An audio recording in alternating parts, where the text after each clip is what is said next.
I just don't want to forget to record.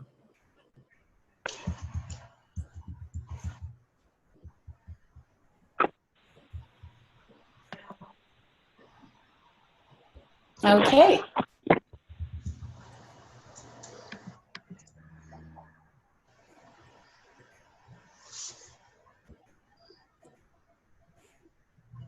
Are we ready?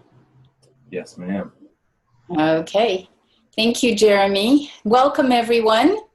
Welcome to the Fool's Journey, Archetypal Pathways on the Road to Individuation. This is April Fool's Day, and it is 5:30 Pacific time. And here, that's just so we can locate ourselves in time, because we will be doing a little bit of movement through time and space. So I'm going to just ring us in and begin.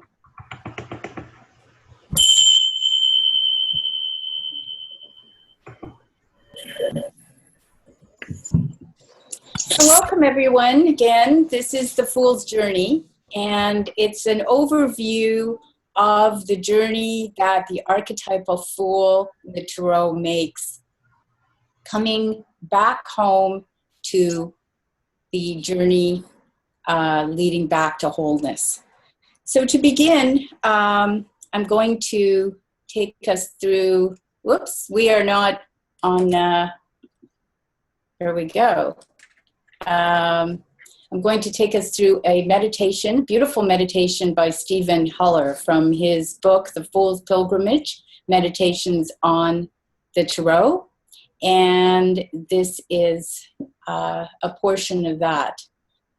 I recognize myself as an essence without form, without qualities and limitations.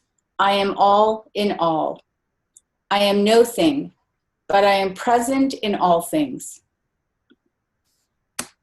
I am the terminal of all and the first ordination of beginning. I was and was not. I am and am not. I shall be, yet I am utterly without a future. I am circle with its center everywhere and its circumference nowhere. Childlike and ancient, young and old, new and aged am I. I am all and the not. I am free. So I am and was and shall be, without being and in non-being, within time and out of time, ever and never. So that's the beginning. I'm having a little bit of trouble moving forward here. Let's see if this works.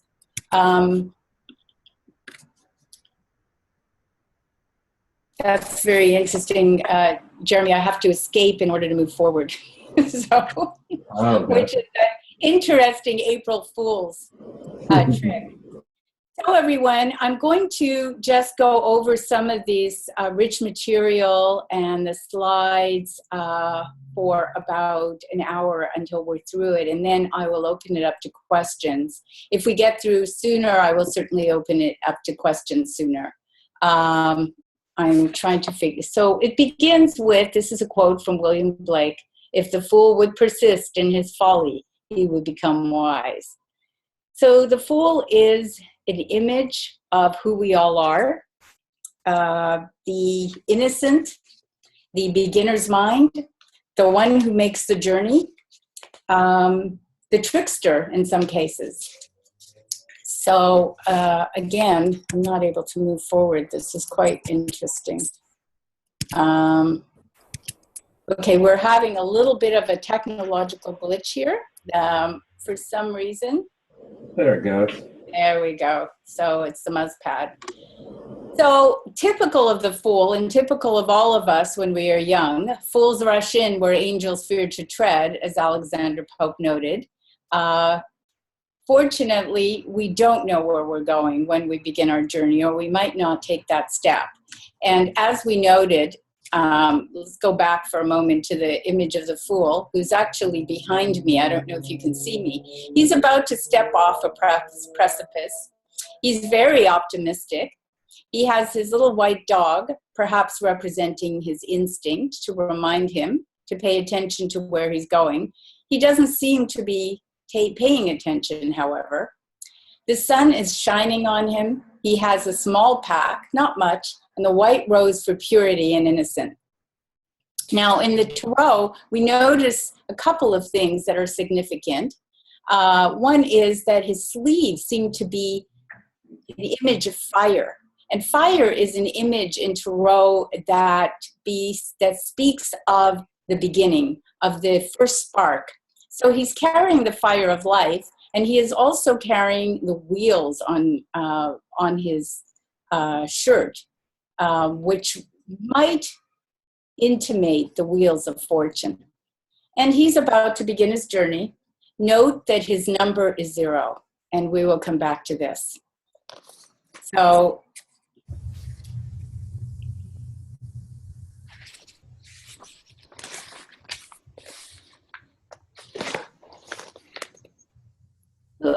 this is a quote by Tolkien. "The road goes ever on, down from the door where it began. Now far ahead the road has gone, and I must follow if I can, pursuing it with eager feet until it joins some larger way where many paths and errands meet. And whither then, I cannot say." And this is a very appropriate beginning to the Fool's Journey. Jung says the soul demands your folly, not your wisdom, pointing to the fact that it is in that foolishness that we ask the question. So some tarot elements here. The tarot structure and content is a symbolic depiction that is a reflection of the universal and the personal experience. What's interesting here is that it originates from an oral and pictorial tradition. Just as the language of the dream is a language of image and symbol and metaphor, we find because the tarot is a symbol system of images, our psyche then is able to work with it in a much more direct way than we do with words. I've been working with the images now for several days intensely, and I find that when I do that, you may notice I'm kind of grasping for words until I shift gears into it. So the divination is a prayer for guidance to the gods. And the 78 cards, which is a full tarot deck, includes the minor arcana, which corresponds to air, fire, earth, and water, and also corresponds perhaps to Jung's 4 personality types. And I think there's some music in the background. I don't know. I'm gonna mute them for you. If you guys are just getting logged in, please go ahead and mute your microphone. Thank you. Thank you. So there are the 78 cards and the major arcana of 56. And we would use the entire deck if we're looking into information, inviting or entreating the gods to speak to us. But in this case, we're using the major arcana, of which there are 22 cards, and they depict the paths that the soul takes towards wholeness, or what Jung called individuation. And the major arcana functions by itself as a meditative and a reflective tool, and it allows the psyche to function as a bridge. And the psyche is a bridge between the spirit and matter, between the collective world and the personal world. So this is a quote by Jung. "If one wants to form a picture of the symbolic process, the series of pictures found in Alchemy, which we'll be talking about as we move forward, also seems as if the set of pictures in the tarot cards were distantly descended from the archetypes of transformation. The symbolic process is an experience in images and of images. as we were just saying. Its development usually shows in an enantiodromia structure, like the text of the I Ching, and so presents a rhythm of negative and positive, loss and gain, dark and light. So we're moving back and forth between the two. And the enantiodromia, as Jung speaks of it, is the definition of it when we have gone on the path as far to one extreme of dark or light, for example, as you can possibly go, nature will begin to swing it back in the other direction. And so the enantiodromia shows the path, which is a spiral path moving back and forth. So what is the tarot? Is it a journey of self-discovery and understanding that leads to wisdom? Is it where the collective meets the personal? The tarot's meaning and purpose in the 21st century, which is something I'd like to talk about right here for a moment, because I think it's relevant. We live in a time of polarities, of quickening, of enormous transition, and a word which denotes betwixt and between, change, metamorphosis. All of these are experiences that we encounter now on a daily basis through what's going on our planet, and moment to moment changes. We are caught right now between the past and the future, and the present is so destabilizing and terrifying to so many of us that we don't know who we are. And if we have not looked inside, we don't know what we are becoming. We are all becoming, however. Our minds are reorganizing themselves into new patterns as we live with technology and interact with it. And technology, as the internet, is indeed an alchemical thing, made of idea, electrical impulse. It is fluid, and it is matter. It is air, and it is fire, and it's about transformation. So looking at the tarot, we see images of the gods and of ourselves and how we commune with the gods once again. This is a return to sacred art and what Jung called the work of individuation, and what the occultists call the artless art, the sacred in matter, beginning with the unconscious matter, the dark matter or primal matter, prima materia as the alchemists called it, that which is dross, black, heavy matter.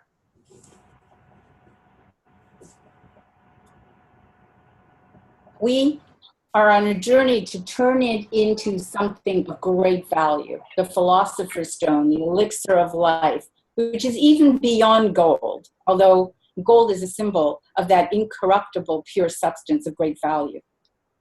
Jung discovered this great mystery, and the secret to understanding the psyche was in unfolding through an analogous series of alchemical operations, the nature of the psyche, and thus bringing to light, illuminating it. When we shine a light in the darkness, we uncover all kinds of things that we may not have wanted to see, which have been in shadow, lurking under the water, and then and only then can we begin to see what we are looking at, and only through reflection, self-reflection on polarities or opposites and the unconscious and the conscious, can we then elevate them to what Jung called the third or the transcendent function. So we're going to move forward here. One of the other important things here is Jung spoke a lot about amplification and synchronicity. And the tarot is a tool that uses both of them. More slides it too. Yeah, so he actually is interested in that. Yeah, well,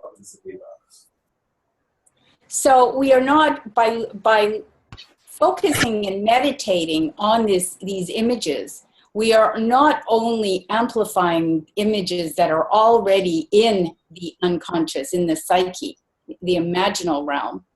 We also, in the divination process, are creating a synchronicity, because what is happening in our external life is then reflected coming through the cards. Now, it isn't the cards that hold the magic. It's the person, it's the diviner, the person who's reading the cards that holds the magic. Because we are ourselves, the Fool. We are the bridge between the worlds, between the unconscious spirit world and the world of the matter. We are soul. We are psyche. So, as moving forward, we're going to be looking at the archetypal depiction of the initiatory stages of life, which I'm sure we will recognize. And is it a game of chance? Or is it a guide to fate or destiny? So here are some more faces. There's 3 different decks here. I added the one on the left because I really like that here the Fool is a juggler. What he's juggling is the astrological symbols, and that's appropriate. And the middle Fool is the traditional Rider-Waite deck, and the Fool on the right is the one from the Thoth deck, the Crowley deck. And as you can see, this is not quite such an innocent Fool. He's much more connected to Pan.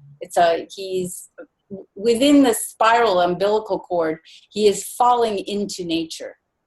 So there's an element of this that can be connected to the Garden of Eden and falling into nature. And we can see beneath him there's an alligator, that wild and tense. He's being bitten by the tiger. But there's also elements of earth, such as the discs, the earth element. He's got the earth, the fire, the air, the water. So moving forward, the term, the Alpha and the Omega, the beginning and the end, the Fool's number, as you may have noted, is 0.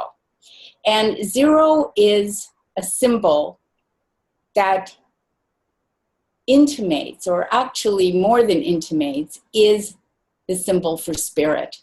It has no center. It is infinite. So therefore, it is the Alpha and the Omega, the beginning and the end, a symbol that is one for infinity. Individuation, Jung's term, is this realization of a whole, that is a self, for which he says all life is bound to individual carriers who realize it. By bringing the unconscious consciousness, every carrier is charged with an individual destiny and destination, and the realization of this alone makes sense of life in a meaningless time. So here's the Fool, and he is the one who wears all the masks. He is the one who makes the journey, and he is also the soul itself. So this is a lovely image of him both as juggler and joker and trickster. So here are all the 22 images. These are from the Rider-Waite deck, and these are places on the journey of initiation, and you will recognize many of them. I'm not sure if I can, I have a pointer. From the Fool, the Magician, the High Priestess, and the Empress. Some of these are very recognizable for us on our journeys. This upside down hanged man is a place of reversal when we're in that transition place where nothing makes sense and we've lost ourselves and don't know where we're going. This card is actually the card for temperance, but in the Thoth deck, it's actually called art because it's the card for alchemy. And you can see the triangle, which is the tension of the opposites and the third. Here we have this wonderful image of the hermit, holding the light, the 6-pointed star, where we go when we have to go into the depths to refocus. Death, which is really a card for transformation. The devil, which might be a place we get stuck when we're caught in too much focus on the material, or we think we're stuck. There's a wonderful, and I won't go into a lot of detail on this, but in Hebrew, the devil card, which is so scary to so many people, is actually associated with the word mirth. In other words, laughter will dispel it. But there's more here. The tower. That is the end of the ego. It's a familiar one when everything crashes, everything we knew crashes. And Siri is finally arriving at the Anima Mundi, the world soul, and this is where the Fool is headed. So who am I? The wisdom begins with the knowledge that we do not know, and that is the Fool's journey. And therefore, the question of not knowing is the key. So we've already talked about symbol, a symbol deriving as much from the conscious as from the unconscious. The psyche understands through image and symbol. And through symbol is a metaphoric bridge. It's the way that we, and it's related culturally, depending on which culture we're looking at symbols through, but the universal is illuminated through symbols. And it also is able to reconcile them. As Jung says here, their conceptual polarity through form and their emotional polarity through its numinosity. So what is numinosity? Numinosity is that experience when the archetypal takes a hold. And we will get more into archetype, but it's a full body experience. It's spiritual, emotional, physical. And it's a beckoning. It's the voice of the spirit coming through us. And in moments of numinosity, we have heard the voice of what we call God and are given direction. So the numinous is something that is, again, intimated or pointed to by Tarot. In itself, it's an experience.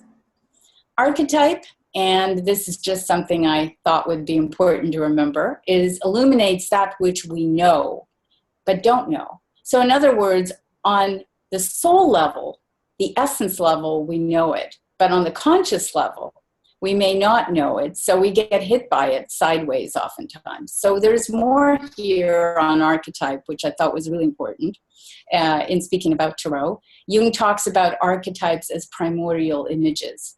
And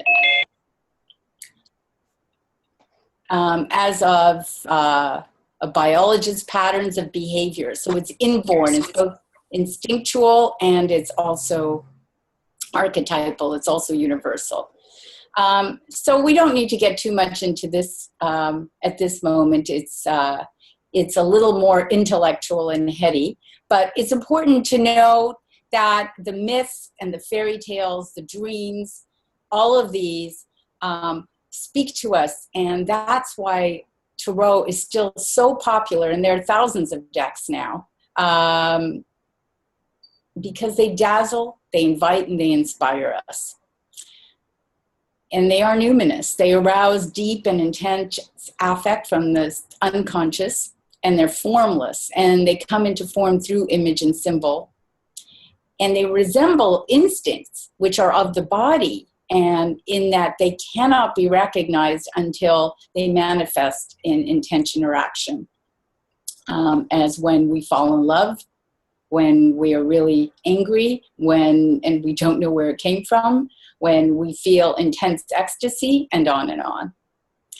So the term synchronicity is defined by Jung, is an acausal connection of psychological and physical phenomena appearing in reality as in a meaningful coincidence. Now that's a mouthful. So basically all it really means is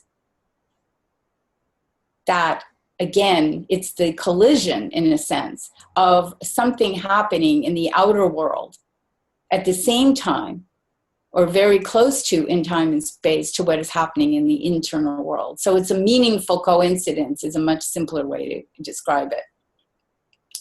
So we talked about amplification in Jungian analysis, looking at symbols throughout culture that involve universal symbols, fairy tales, mythologies that we may not be conscious of. So the tarot is a tool to amplify the universal, the archetypal field, and see it. And we talked about how synchronicity then, as we know, when we're using the tarot as in its divining aspect, of course, gives us information about where we are in time and space.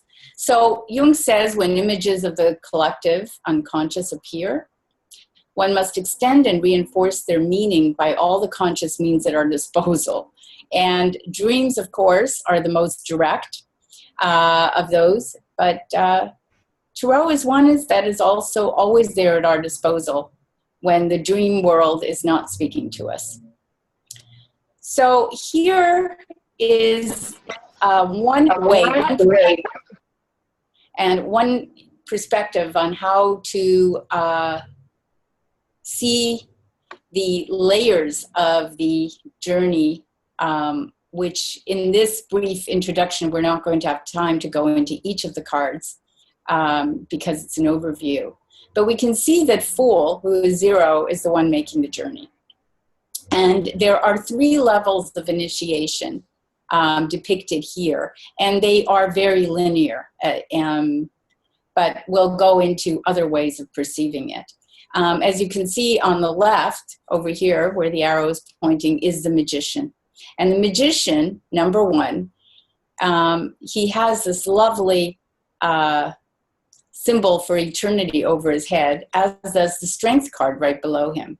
So you'll see similarities. Again, this is the Rider-Waite deck, which is the most common deck, and it's a very complete deck.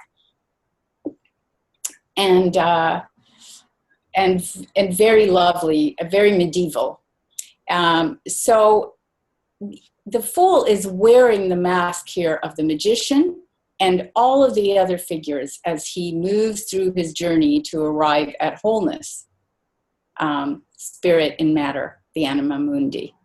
So here the magician is very important because he has all 4 elements at his disposal, and he is the symbol for Hermes, Mercurius, and thought. The high priestess is the one who carries the knowledge of life. She's the one who moves across the desert carrying the water of life. She is the high priestess. She is not manifest. She is number 2. Number 3, we begin to see the Venus-ruled Great Mother, and here she is manifest. She's surrounded by nature. So she is an intimation of what is to come in the world. The Emperor is number 4, 4 being a very important number for Jung and its completion, and this is the Great Father. The Hierophant is a connector, a bridge between the worlds. So he's seen here as the Pope, but that's just a very Judeo-Christian view. He can be any connector between the worlds. And the Lovers is about balance, about choosing between the different levels of love. And here we have the Chariot at the end of the first initiation, bringing the will, the personal will, in alignment with the soul's will.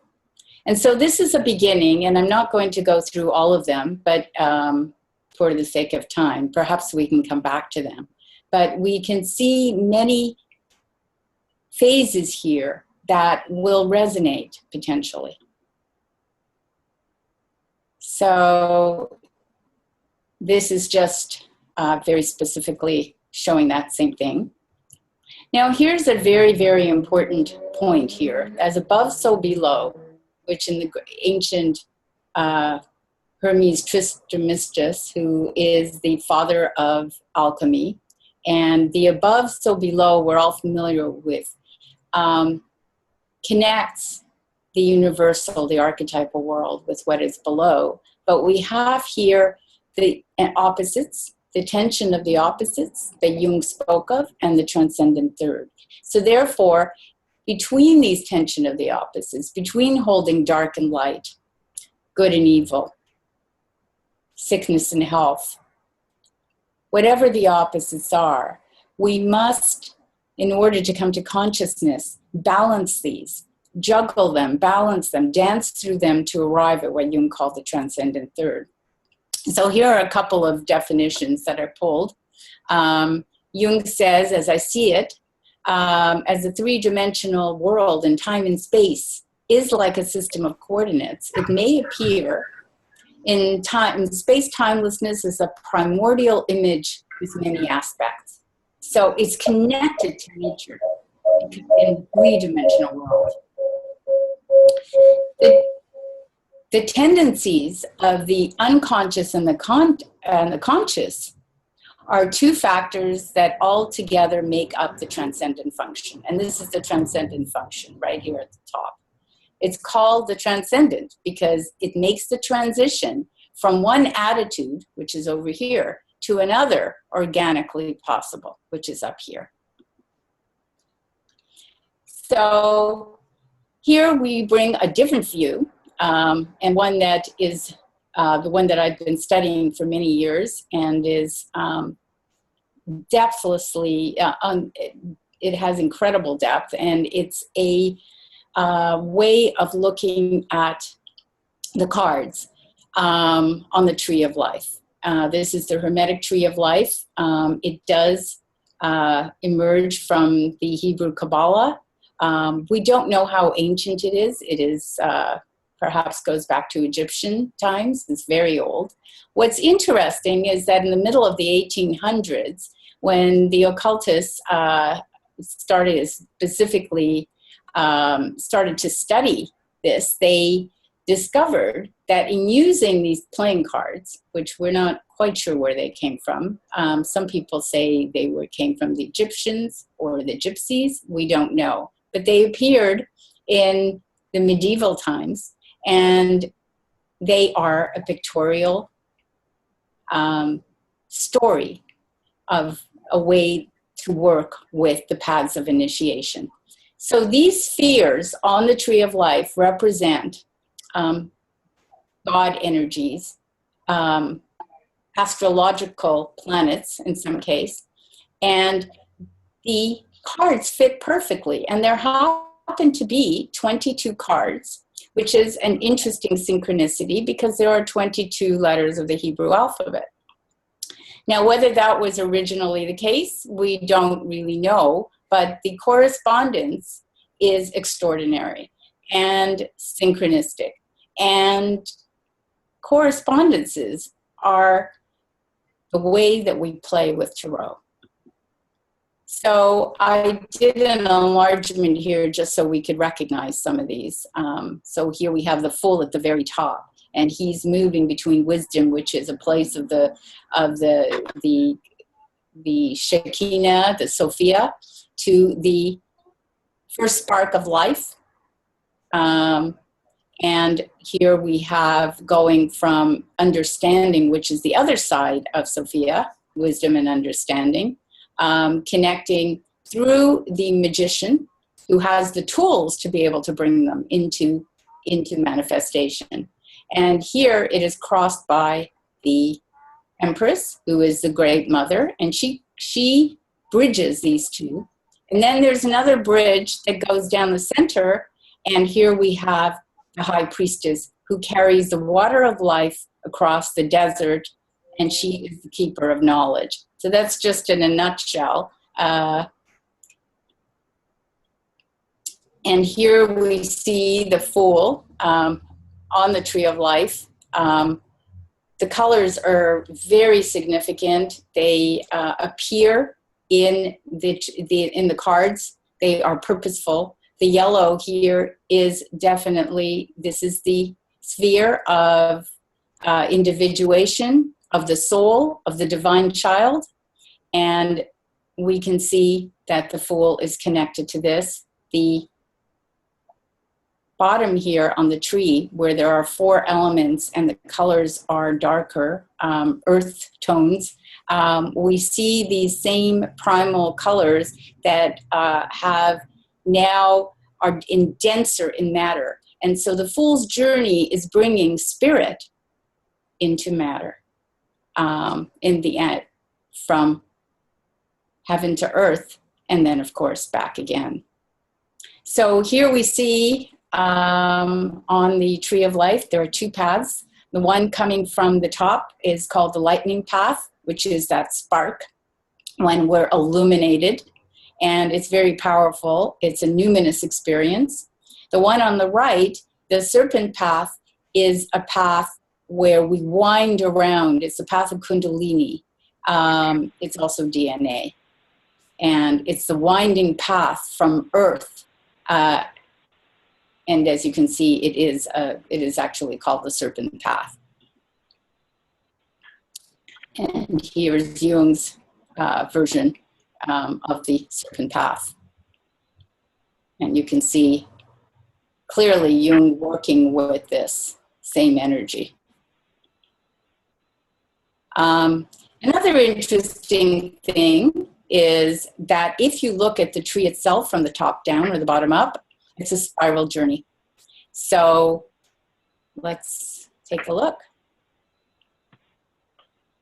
I can't quite read this because it's too high up. Whoops. I just exited here. Let's see.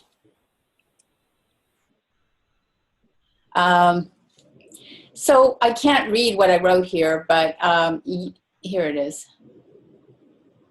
I don't know if you can see this. The self is not only the center, but also the circumference.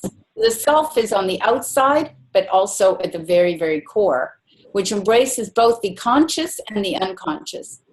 It's the center or the totality, just as the ego is the center of consciousness. And we'll come back to that. We'll talk more about that. But I just love this image, so I had to add it in because it incorporates the way, the twisting, turning serpent path, and it's very feminine. I am now. So here we have the Thoth deck again. I seem to go in and out here. The Fool on the Thoth deck. The one falling into matter, and you can see the spiral journey very clearly on this one. Can you hit play again for us, Eva? Yes, I can see that. That's an. Try using the arrow keys. It helps. I don't know if you're trying to use the mouse. Yeah, I was. Let's see. See the arrow? Oh, it's working now. They weren't working earlier. There we go. Awesome. Okay. Great. Okay. Yeah. Okay. So here we see in beautiful display each of the layers of initiation on the way down the tree. Now, when we get to the bottom, we just come back up again. So but here we see each of those cards, and we can.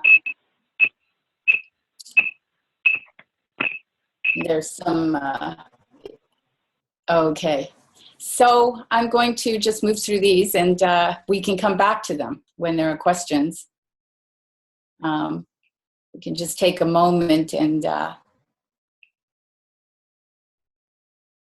sit with these.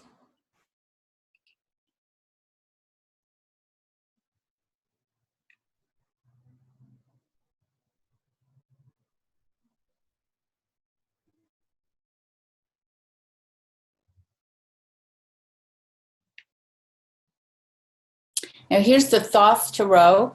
It's a different view. These cards were painted by Lady Frida Harris in the 1930s, and they're the ones I tend to use. They're particularly beautiful, but they're also very complete because they include the astrological symbolism, and they include symbolism from different cultures. For instance, you can see the card that we were looking at, the Chariot. Here it's very clear that it's related to the sign of Cancer and the personal will. And here we have this one, which is called Temperance, and it's very clearly a card where of alchemy, where we're mixing different elements to create a third transformational something of transformation. Something about the death card, which is interesting in all the decks, is that it isn't a card of death, because there is no death. You can't kill energy. It's a card where there's a lot of renewal coming up from the earth in some of the decks.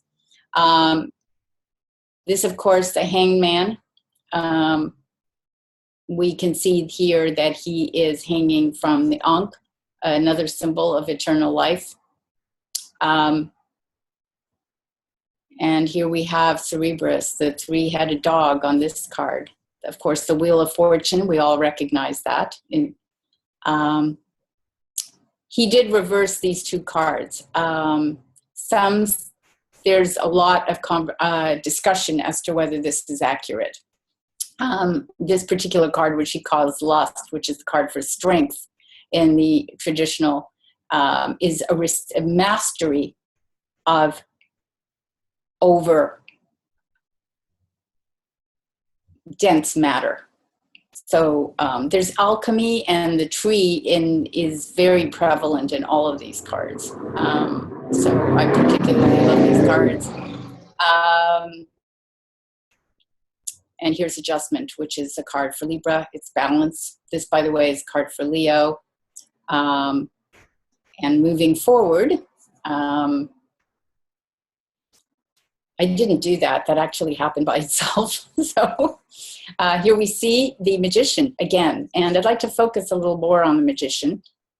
On the left in the Thoth deck, we see the Magician as Hermes, Mercurius, and Thoth, who's the Egyptian, it's the Egyptian name for that same god of communication. This Mercurius is also the bridge, the mediator between spirit and matter, and thereby brings soul.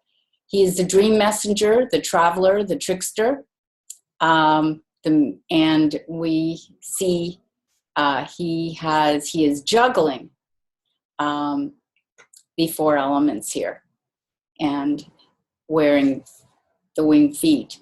The card on the right is the Rider-Waite deck, and you can see similarly, but it doesn't have that movement that the Thoth deck has. The symbology is quite different. So same thing here with the High Priestess, who is holding the Torah, who's the book of knowledge. She's sitting between these two pillars that we saw on the tree.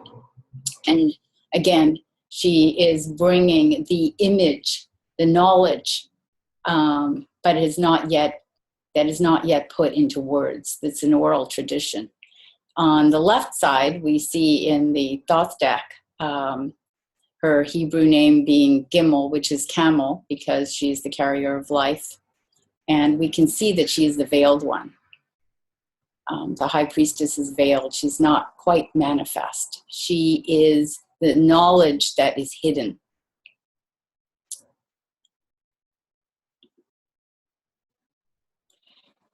And this is the final destination. This is the Anima Mundi. We'll come back to this, the universe card. All four elements are in balance because these astrological symbols of Aquarius, Scorpio, Leo, and Taurus are the four fixed signs of the zodiac. She is in this beautiful wreath, which is the shape and symbol of the soul. And she's carrying these two batons for wands in balance. And she is a feminine. And it's interesting and something to go into. I've talked about how it is the Shekinah, the Sophia, manifest in matter. That's where the Fool arrives. In this card, we see the serpent path, and we see the great eye. And of course, it's much more, it's a very beautiful card, but again, something to meditate on, the final universe card, including the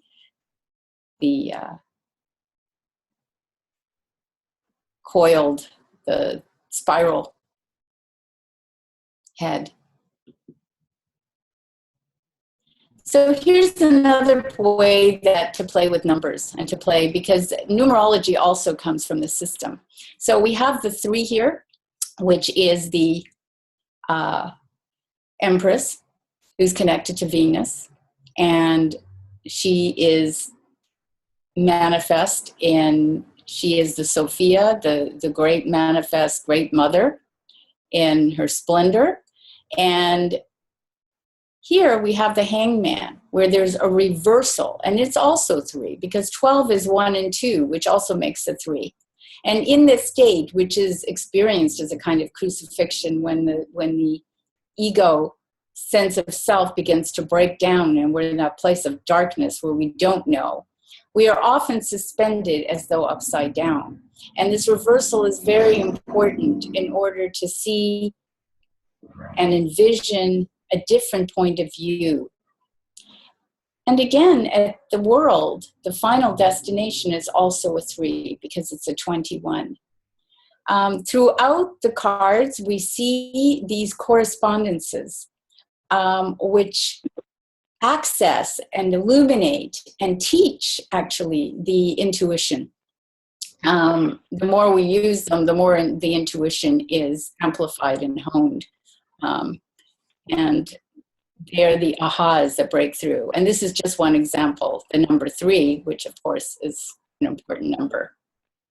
So here we're coming back to Mercurius. This is an image, beautiful image by Geoffrey Boschart, who's also done some extraordinary images of alchemy and the astrological cards. So we see here, again, you can vaguely see the divine child at the very top above his head, and he as Mercurius, Hermes, as the mediator between spirit and matter. And so therefore he is Psyche.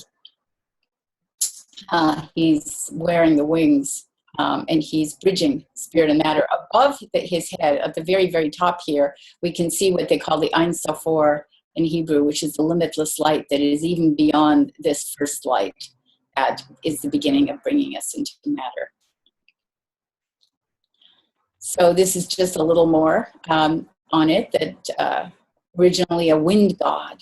The wind is very important because it's the bringer of spirit and is a precursor to Mercurius, god of revelation, and ultimately derived from the Egyptian thought, the father of alchemy, astrology, and magic.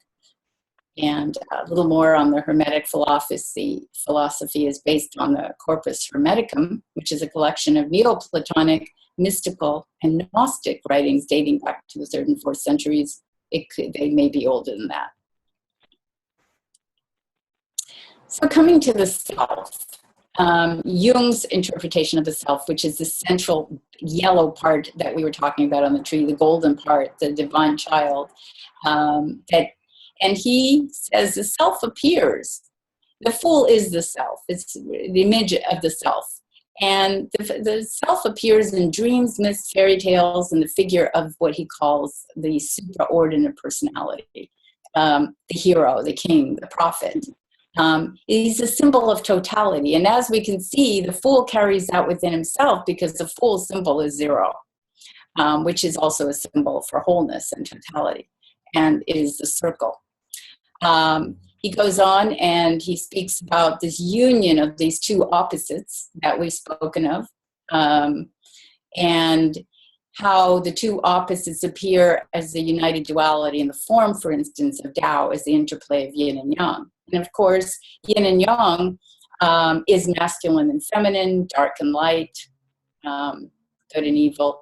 All of these, we learn how to dance with them so that we can transcend them and get to a new level of consciousness, which isn't either or, but transcends both and brings in something brand new.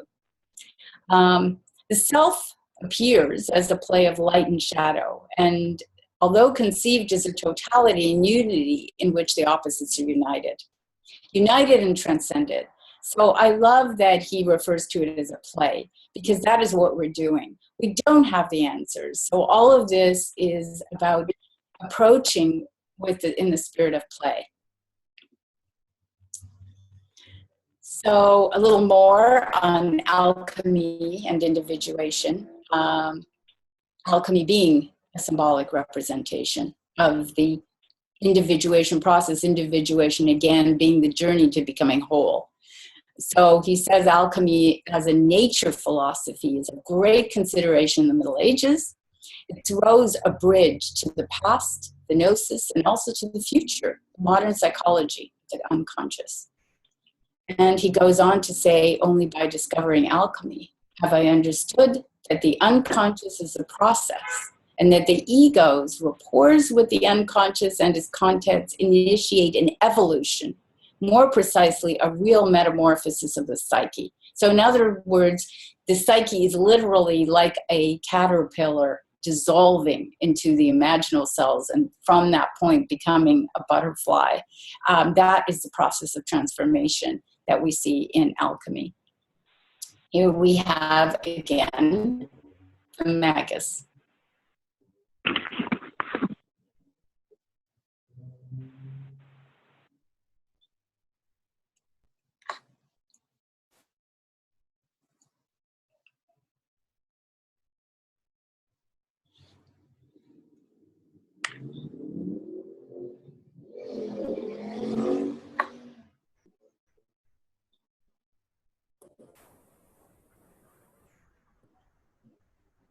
I don't think we're able to hear that, Eva. You're not able to hear it? No.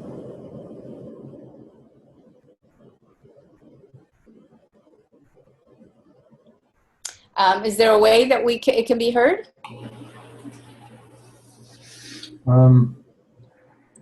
Can we hear this? I'm not sure. Hit play again for me, would you? Should I start it from the beginning? Sure. Or keep going? I'll keep, okay. Can anyone put their hand up if they can see it? Or hear it, rather? No? No. Go ahead and skip that if you don't mind.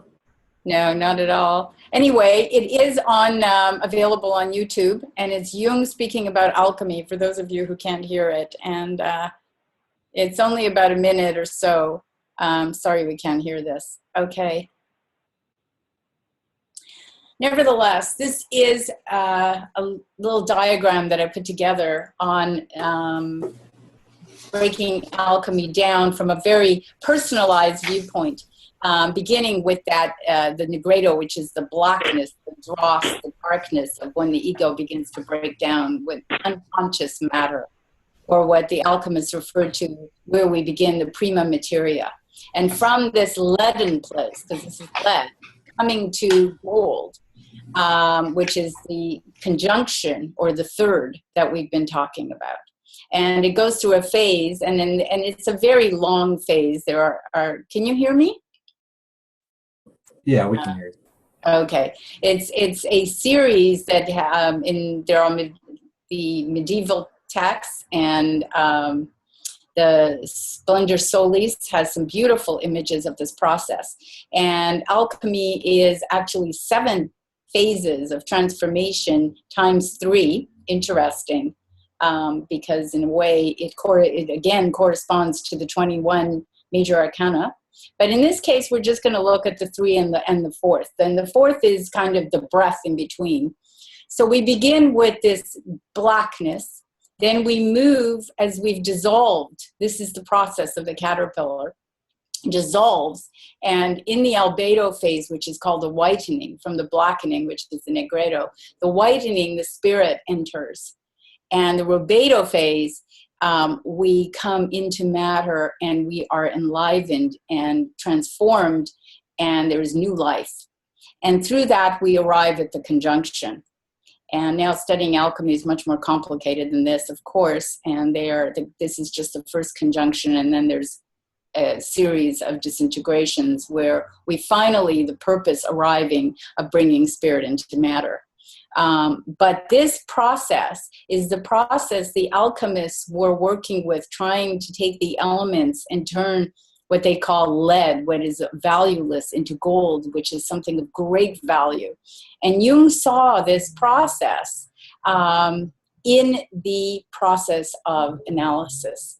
And of course, not everyone goes through analysis, but whether we do it through analysis or the journey, the coming to consciousness, the bringing light, illumination, consciousness into the unconscious, the darkness, is this process of individuation. The sacred marriage is that point where we bring these two, the tension of the opposites, together into the third, the transcendent, that transformation butterfly point where the soul becomes aligned and is an embodiment of spirit in the physical reality.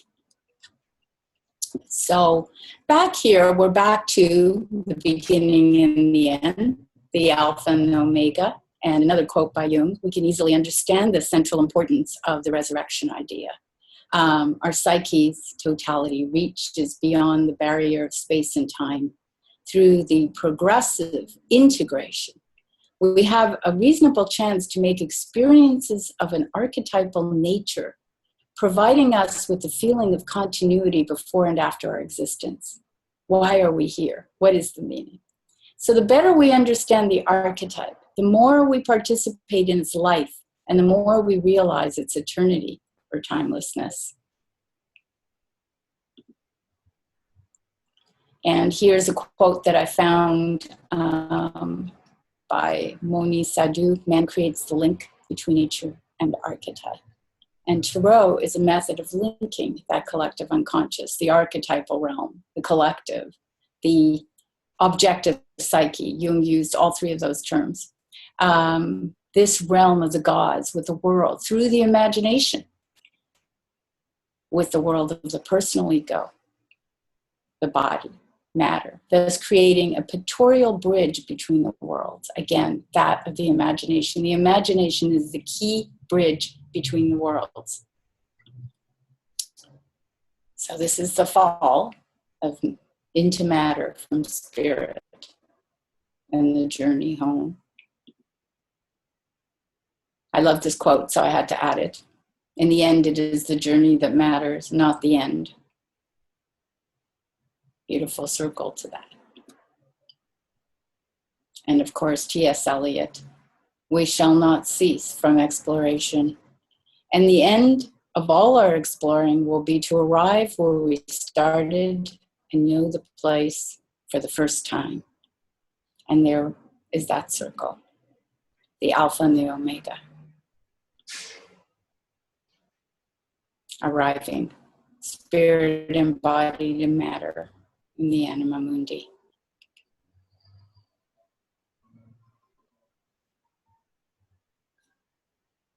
And I think that's right on time.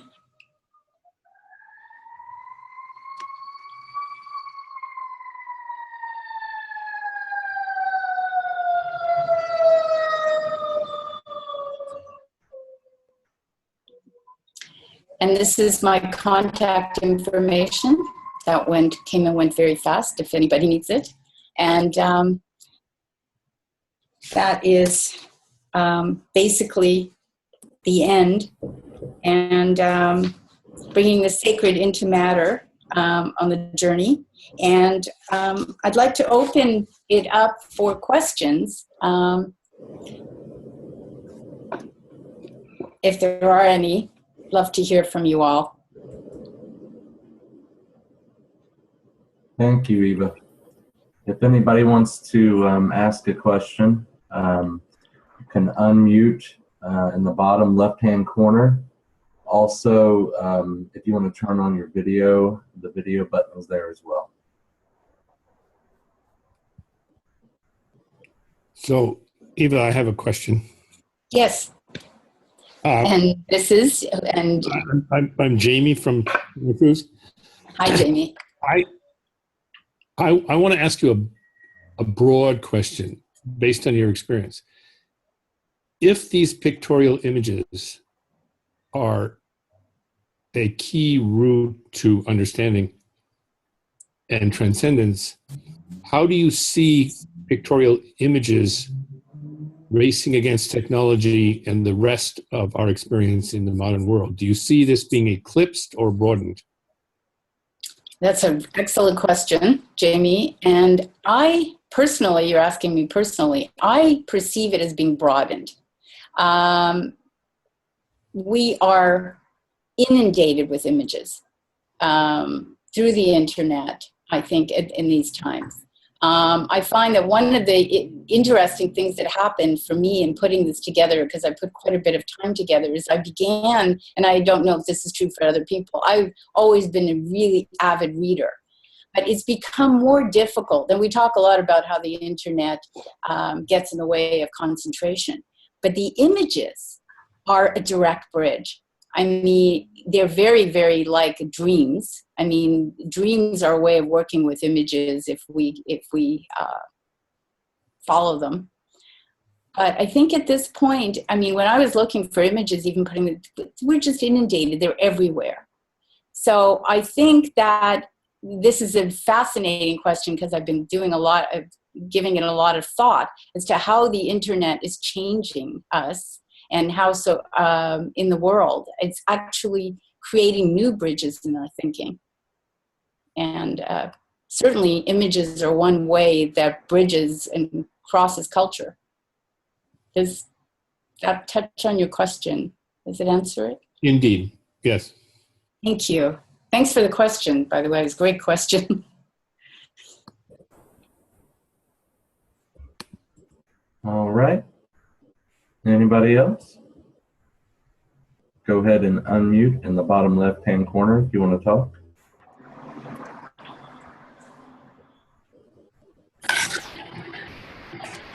Hello. Hello. My name's Lucille. Lucille? Yes. Did you feel compelled to go into tarot because your last name is Rider? That's very funny. Actually, when I began my tarot journey, it was about 35 years ago. My name wasn't Rider yet. Oh. So that's a synchronicity, I guess. I just had to ask that. Oh, so cute. Thank you. I'm very involved in tarot, and I love it, and I think it's very opportune time to pair it up with dream analysis. Yeah, I use agree. The images from the tarot decks. I agree. And there are so many tarot decks appearing, Yes. which was not the case 30 years ago. Exactly. I feel that society is more embracing it than they used to, the metaphysical side of life. Yes, it seems that way. And again, the pictures seem to, I mean, they point the way, but they also inspire us. They intrigue us. And for those of us, and it sounds like you do you do a lot of work with dreams? Yes. And how have you seen the dream work linking up to your work with tarot?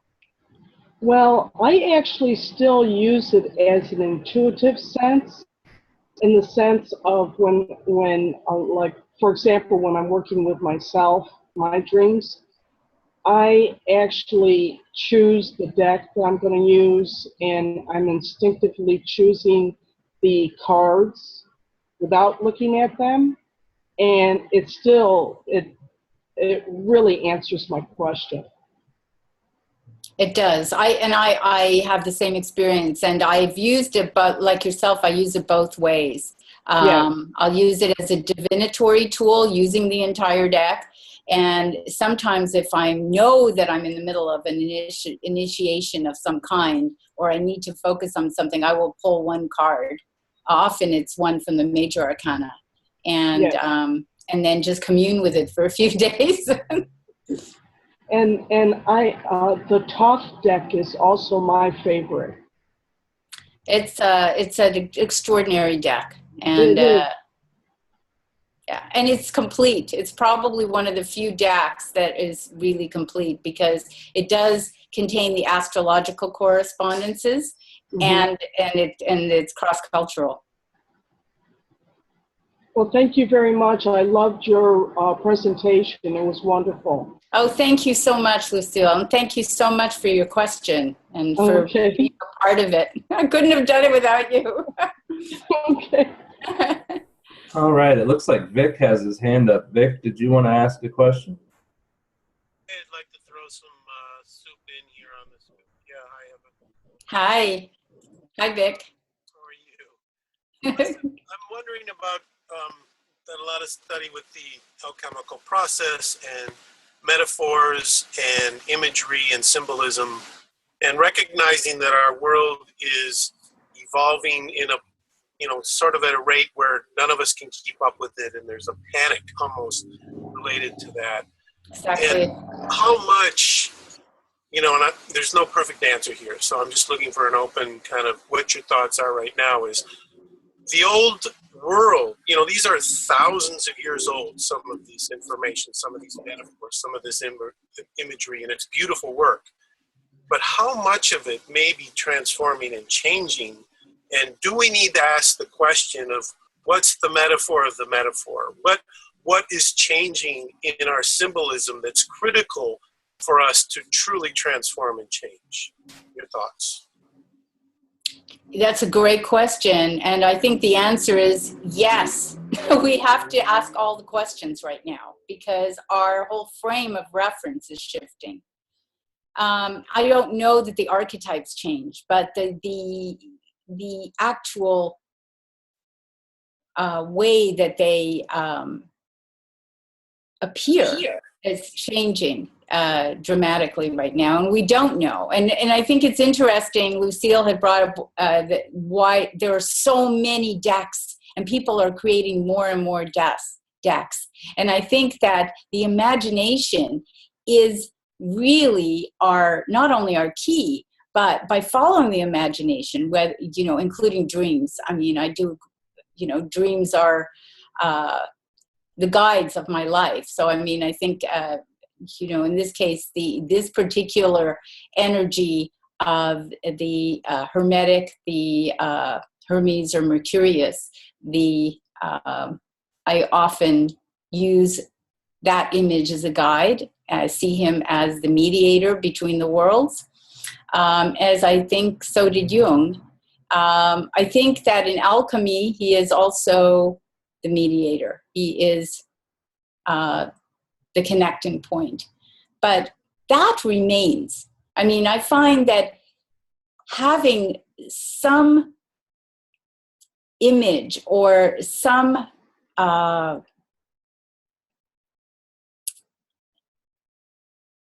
rituals, ceremonies that we create in our life that open the door. But I think it's a really important time, as you said, Vic, to remain open and to continue to ask the question, who am I? Where am I? I mean, this is what, about locality. We don't even know where we are anymore. I mean, when we are on the internet, we are literally beyond time and space.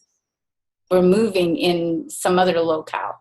I mean, right now, we are all sitting in a box having this communication in our separate locations. I mean, isn't that extraordinary? I mean, that's got to be changing the brain. And the metaphors. And the metaphors. So do you want to say a little more about what you mean about the metaphors right now? Well, I really believe these images come from the dream world of self, whoever may be, impressed on trying to present these experiences. And some amazing work has been done with these cards, and they've sustained themselves through the millennia. Because the archetypes as humans, they truly reflect basic principles or ideals of things that we have trouble expressing in even just the general languages that we have.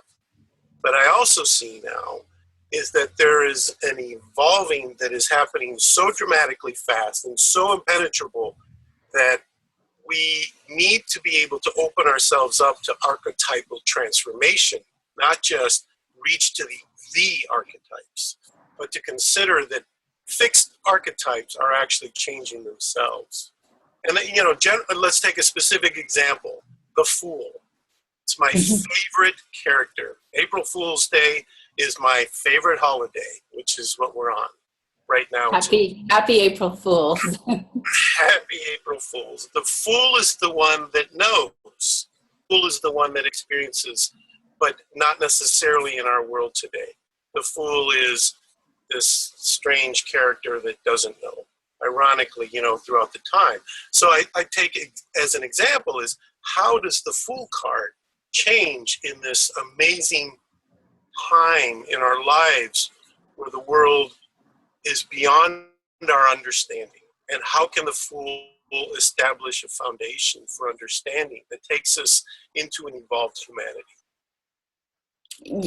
Yes, yes. And so the Fool is a metaphor in self for the great question of the self, right? I see. Can you hear me? Yes, clearly. Go Oh, ahead. okay. Yeah, because I can't. Yeah. So the Fool himself is transforming. One of the first cards. I don't know if I can go back to them. Let me see if I get out of this. I really. Of course, putting this together was transformational because I was taken over by these images. But the Fool on the left, and I don't even know which deck that is, I thought was really interesting because he is a juggler. He is the Joker, and the Jokers say is wild. So the self, we don't know who the self is.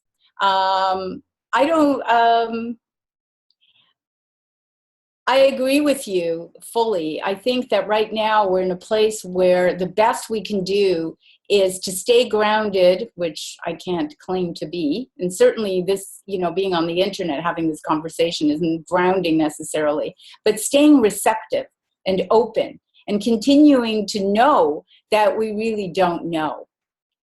And that's the journey. Yeah. Truly is a journey. There's no answer to your question, is there? There was just more questions.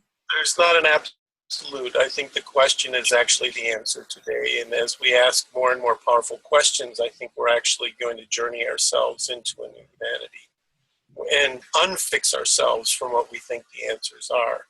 But it's a very scary place to be. It is a very scary place to be. And it is comforting to know that we have these archetypal images that we can hang on to, because sometimes the dreams are pretty scary too. I'm finding. Oh yeah, very much so. And imagine when the archetypes break down, then what? Yeah, I mean, that's rather beyond the imagination. I mean, the imagination may be the only thing we can hang on to as human beings. It's not betrayed us yet. No, the deep creativity of self, and to hold on to that deeply, and to aspire to it, and to manifest it. Exactly. Yes, creativity. Yes. Eva, the purpose of the tarot, or the purpose of all of Jung's, quote, journey, is not really to know, is it? Because the implication of the world in which I grew up in the 50s was that everything was designed to know, that you would go from not knowing to knowing. Are you convinced that that was never the journey? No, that's another interesting question. Is that Vic? I think that we are here to know. It's just that our method of knowing may be different than what we imagined it was. And it may not be a scientific method when Jung spoke of numinosity, when you have a numinous experience and the God comes through, or you have a series of synchronistic experiences, it's that beckoning of the gods. I mean, you know that you're in the stream of something. We may not know what it is, though. And yet, as human beings, how can we can't really live without meaning. And it's interesting because you bring up a very important point that knowledge is not synonymous with wisdom. And we have a great deal of knowledge that we have access to and very little wisdom at this time. And I think that's where we're needing to head in and wisdom, I think, is something that incorporates compassion with knowledge. And the Fool's journey is one where he is constantly learning. He doesn't really know where he's going, but ultimately the arrival, the Anima Mundi, the world soul is his destination. And that is, you know, bringing that light into matter, into nature.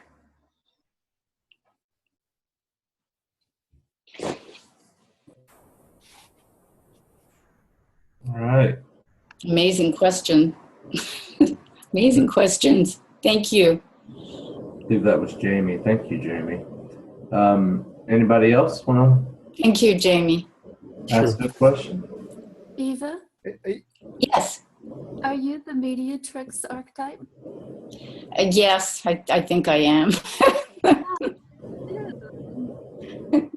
Talk of bringing it back, and what do you suggest in terms of facilitating that effort? Did you ask the question again? I didn't catch the last part of it. There's talk that the mediatrix has been oppressed or removed, and that we need to bring her back out into the world. Mm-hmm. Mm-hmm. How do you suggest doing that? That is quite a dilemma. It's one of the things I struggle with myself, quite frankly. So it's a great question. I find all my life, I've found a collision between those two worlds. And I struggle, and working with dreams and working with this profound material that's the tarot and the tree of life has been a great gift. And part of the way that I bring that out is by sharing it as I did today. This was very valuable to me to be able to share it with you, with all of you, and have a conversation about it. But in the world, it's definitely a challenge. For me personally, it's a challenge to stay rooted on the ground, on the earth in that way. I think we bring it out, you know, in answer to your question, though, I think ultimately it's through creativity that we can bring it out into the world. I think the creative process and what we can create through the use of the imagination and the tools, our hands, whether we use voice or dance or art or music, or, you know, I think that's the only way that we bridge these and bring it into the world. What do you think about that? That sounds wonderful to me. That totally fits my experience. I've done all of that, but almost from a hidden standpoint, hiding behind the warrior. Yeah, and the high priestess is hidden, you know. And if you can take this a step further, I'm Native American, you know, and we use the animals, we use the instinctual cards. How do I integrate that? Well, they're naturally integrated. I mean, hold on a second. Let me go back to one of these images right here. Well, when you're using the 4 directions, for instance, the native, you're basically already standing in this center. I mean, we're standing here in the center, right? We're the middle pillar. We're bridging spirit and matter. But you see, the 4 directions are right here. Oh, yeah. You know. So, and that is the sphere of matter on the tree. That's why I love the tree, because it actually transcends. It incorporates all culture and transcends religion. And yeah, that's wonderful. Do you think if I got the top deck that it would tap into where I am? The Thoth deck is wonderful because it's a complete deck. And even if you do, but you know, the Native American decks, I know that there was a Native American deck that I used to use quite a bit. I mean, would be a really nice one to overlay onto the Thoth deck. That's a great idea. And any deck that's 78 cards should work if it resonates for you. Okay, thank you. And do you have any sort of coming together for us mediatrix types? Any way to? Well, I would like to do a series on this, and that would be a conversation. And what I'd like to do is do a series online for now, and cover maybe 3 of the cards and have conversation around it, and come to it together and create a community. The Depth Psychology Alliance is a community. And it's a community that's available to us when we're in places where we can't connect physically. Yeah, that's wonderful. Thank you. I'm gonna Thank you so much. Hi, Eva. Hi. Hi, it's Sophia. Hi. Hi. I have a question about the High Priestess. Yes. Is she hidden because she's spirit? You know, we're looking at the tree, and for me, it's such a great place to be, a meditation place. The High Priestess, I'm going to point. Can you see my pointer? No, you probably can't because I'm not in play, right? We can see it. Mm-hmm. You can see it. Okay. So the High Priestess is over here. Now, what's really interesting about your question in this place is there's a sphere, which they call the invisible Sephiroth, which is the Hebrew word for sphere, called Doth. Doth, yeah. You're familiar with it. So the High Priestess is right here. So she carries this energy, the light, the knowledge. Now, Doth, the real name for Doth is knowledge, which I think is really interesting. But it's hidden because the sphere itself is actually behind the tree. It doesn't even show on this particular glyph that we're looking at. So she is carrying knowledge, but she doesn't have the capacity because she's a 2, and you can't, she's basically, the 2 is a number of reflection, right? Back and forth. And she carries that knowledge.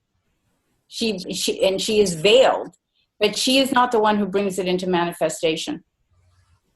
And it comes into manifestation through, we were looking at it through the Venus, through the Great Mother, through the Empress.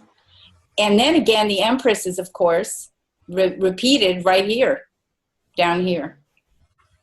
I mean, this particular glyph that I put together is incomplete. I mean, I think I'm going to go back and put them all in. So, does that answer your question, or does it bring up at all? Yeah.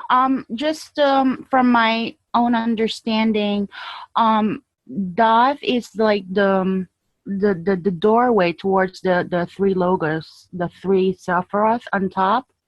So I was wondering if she is spirit herself. She is spirit, and she is the mediatrix. She's the one who carries. She's the carrier of knowledge. So she's both. She's not pure spirit, because you can see the pure spirit up here, and you can see that the Fool is pure spirit. He's 0. But she is, here is the 1, the magician, and she is the 2. So she carries it. But to come into a 3-dimension, we have to have a 3 and a 4. Yes. So she's the one that gives the knowledge to the magician, correct? Or the wisdom? Well, let's just say they give it to each other. She's a feminine aspect. They're all the Fool. They're all masks of the Fool, right? They're all of us. We wear all the masks. So she's a medial figure. But she's not manifest. I wouldn't say she's fully manifest. I think she kind of flits in and out is the way I imagine her. But it's a good question and a good one to meditate on. Yeah. what was the word that you used? Mediatrix? Yeah, it was, who used that? Somebody, the mediatrix is it is the energy of the high priestess. Tony Wolfe, who was Jung's partner in a sense, coined that term for that feminine archetype. There are 4, and she is the one that embodies that ability to be able to bridge the 2 worlds. Wow. Okay, thank you. Thank you. Thank you, Sophia. Thank you. Like a seeress. Exactly. Like a what? A seer who is a woman. Oh, a seer. Okay. I thought you said serious, like the star. That could make sense too. That could make sense too. I love the way it all, it's a play. Yes.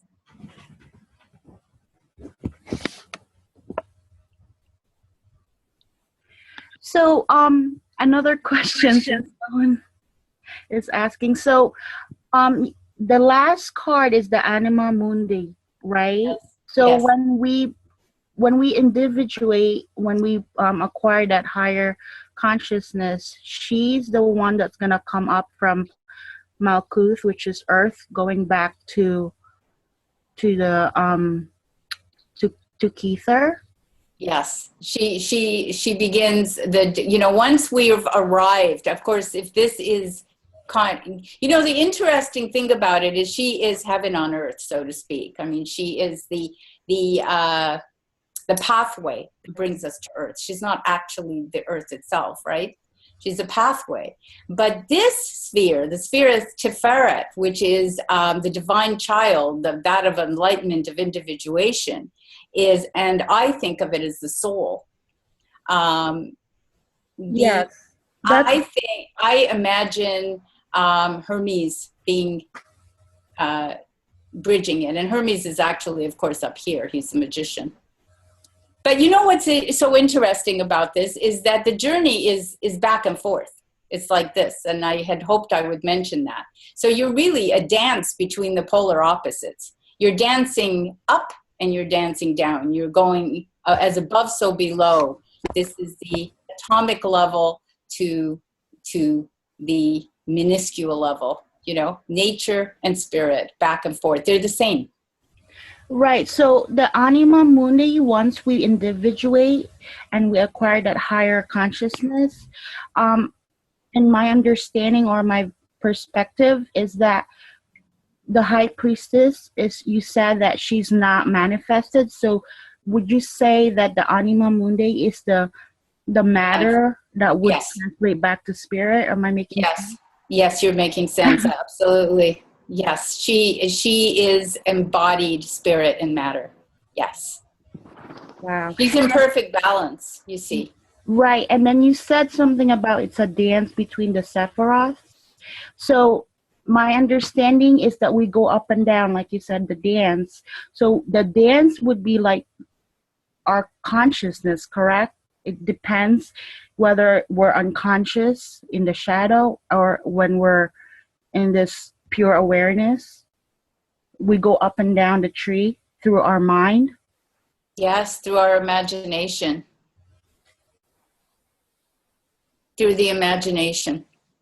Yeah, it's really beautiful. It is beautiful. It's a beautiful system. Thank you for the questions.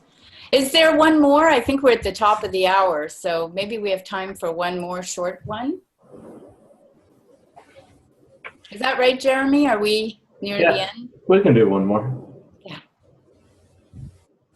Anybody has anything? Well, there we go. I'll throw one in here. It's Vic back again. I got 1,000. That's good. So do I. The anima. The anima, by definition, is actually the feminine part of a man's personality, at least by definition. But I suggest that possibly that goes beyond that. But what's happening in this world, I suggest, is that there is a rise of the feminine, or the anima. Yes. and there is a fall of the masculine. And how do we deal with this in the conflicts of actual male and female interaction?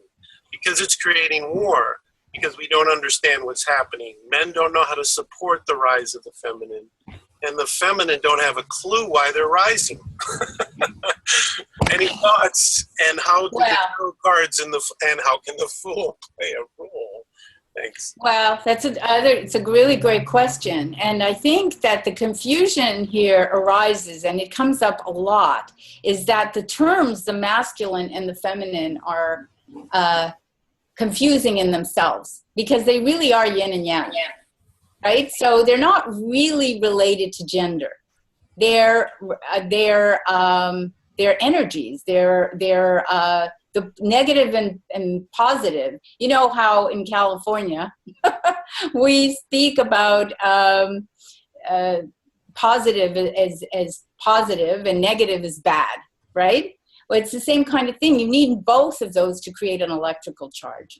So I think it's the same with masculine and feminine. I think masculine, and I'm a student of Marion Woodman's, and she used to repeat this so often, this point, is that the masculine is the energy of force on the tree of life, for instance. And the feminine is the energy that creates or holds form. So you have a dance between feminine and masculine energies.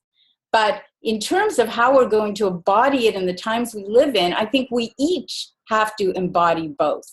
I mean, you know, women are not necessarily embodied in perfect femininity. We are as much out of balance as men. So this isn't about the gender. It's about this beautiful, and I think of it as the spiral dance. I don't have an image of it here, but if you think about the caduceus that Hermes is holding, that Mercurius holds, there's two snakes. One is masculine and one is feminine, and they're intertwining together. I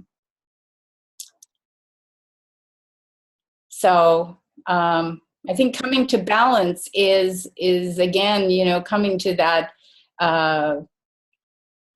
Balancing the masculine and the feminine and the third in something larger that's a completely different consciousness than either polarity. Does that answer your question, Vic? In part, thank you, Eva. Yeah. And may the Fool rise to rise. Yeah, definitely. Maybe. So on that note, thank you all so much. I'm not exactly, I think to bring us out, I'm going to go back to this lovely little piece by Stephen Hellers, and that on the Fool. And Jung has one as well, where he talks about the philosopher's stone and the stone that he created outside his own house. And he speaks about being the child and the old man. So again, the meditation on the Fool is I recognize myself as an essence without form, without qualities and limitations. I am all in all. I am no thing, but I am present in all things. I am the terminal of all and the first ordination of beginning. I was and was not. I am and am not. I shall be, yet I am utterly without a future. I am circle with its center everywhere and its circumference nowhere. Childlike and ancient, young and old, new and aged. I am I. I am. I am all and the not. I am free. So I am and was and shall be, without being and in non-being, within time and out of time, ever and never. Amen. Thank you all so much for being here and for sharing this with me this time. So appreciated. And thank you, Jeremy, for holding the feminine container and magician's tools. Very welcome. So thank you all. Thanks, everybody. Thank you. Bye. Bye. Bye. Um,